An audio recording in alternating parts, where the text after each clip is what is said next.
আচ্ছা, ওই নতুন দলটা খায় না মাথায় দেয়? তৃণমূলের মতো একটা দল থেকে মমতা বন্দ্যোপাধ্যায়ের মতো নেত্রী ছাতার তলা থেকে ব্যাঙের ছাতার তলায় গেলেন কি করে? এটা একটা মমতা বন্দ্যোপাধ্যায়ের ছাতা, বাংলার বাঘিনী, দেশের বাঘিনীর ছাতার তলা থেকে ব্যাঙের ছাতার তলায় গিয়ে আমরা তো অনেক বড় কিছু ভাবছিলাম। এদের দৌড় শেষ পর্যন্ত ওই কোনো মানে আছে? এবং ওনারা মনে রাখবেন কত বড় বিশ্বাসঘাতকতা শুধু মমতা বন্দ্যোপাধ্যায় বা তৃণমূলের সঙ্গে করলেন তাই নয়, ওনাদের প্রত্যেক ভোটারের সঙ্গে করলেন।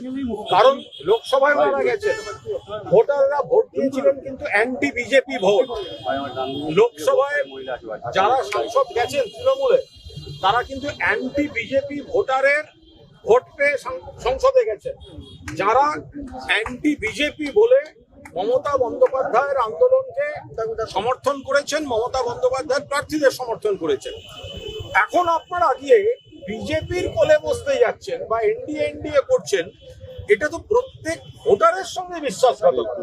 এটা শুধুমাত্র কিন্তু তৃণমূলের সঙ্গে বিশ্বাসঘাতকতা নয়। আপনি সেই মানুষটাকে কি কৈফিয়ত দেবেন আপনার এলাকায় যিনি বিজেপির বিরোধিতা করার জন্য আপনাকে লোকসভায় পাঠিয়েছিলেন? আর রাজ্যসভায় যদি বিদ্রোহের মডেল হয় ইস্তফা, কখনো জহর সরকার, জহরবাবু অনেক আগে দিয়েছেন, সুখেন্দু শেখর রায়, সুস্মিতা দেব, তো লোকসভায় পদ আঁকড়ে রাখার কিসের রাজনীতি? রাজ্যসভায় যদি ইস্তফা দিয়ে বিদ্রোহ হয় তাহলে লোকসভা তো ইস্তফা দিয়ে বিদ্রোহ। একবার এখান থেকে নির্দল দাঁড়িয়ে জিতে যান বা অন্য কোনো প্রতীকে দাঁড়িয়ে জিতে যান। তৃণমূলের প্রতীকে জিতে গিয়ে ওখানে আপনারা যে রায় মানুষ দিয়েছে আপনারা সেই রায়ের বিরুদ্ধে যাচ্ছেন কি করে?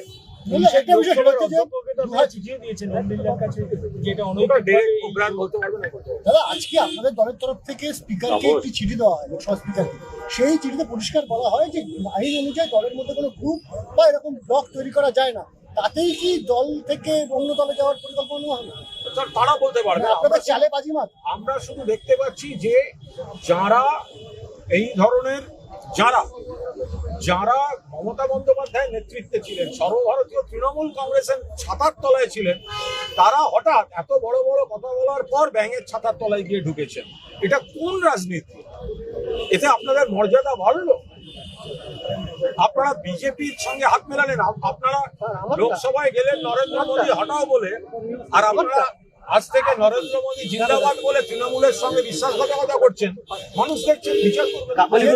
সরাসরি বলছেন আপনাদের কি কোনো দাবি থাকবে যাতে এইভাবে? এটা ডেরেক ওব্রায়েন ডিটেল বলতে পারবে, আমি আপনারা বলবো। কাকলি ঘোষ সরাসরি বলছেন যে এনডিএ শরিক হয়ে তারা কাজ করবে।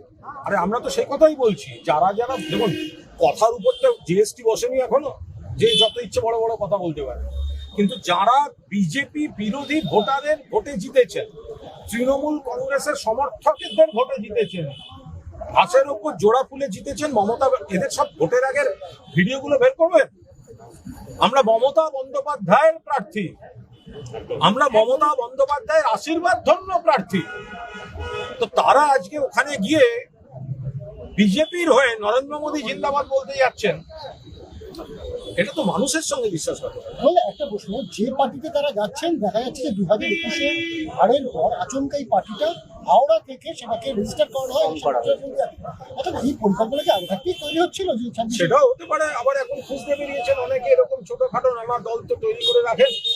এখন হচ্ছে সেখানে একটা কৌশলগত আশ্রয় চাইতে যাওয়ার জন্য একটা সম্মানের ব্যাপারে যেতে হবে। আমি তৃণমূল করি, আমি তৃণমূলের সাংসদ, তার বদলে কি আমি ব্যাঙের ছাতার তলায় থাকি? হয় না এই কখন? একটা মানমর্যাদা বলে ব্যাপার থাকবে।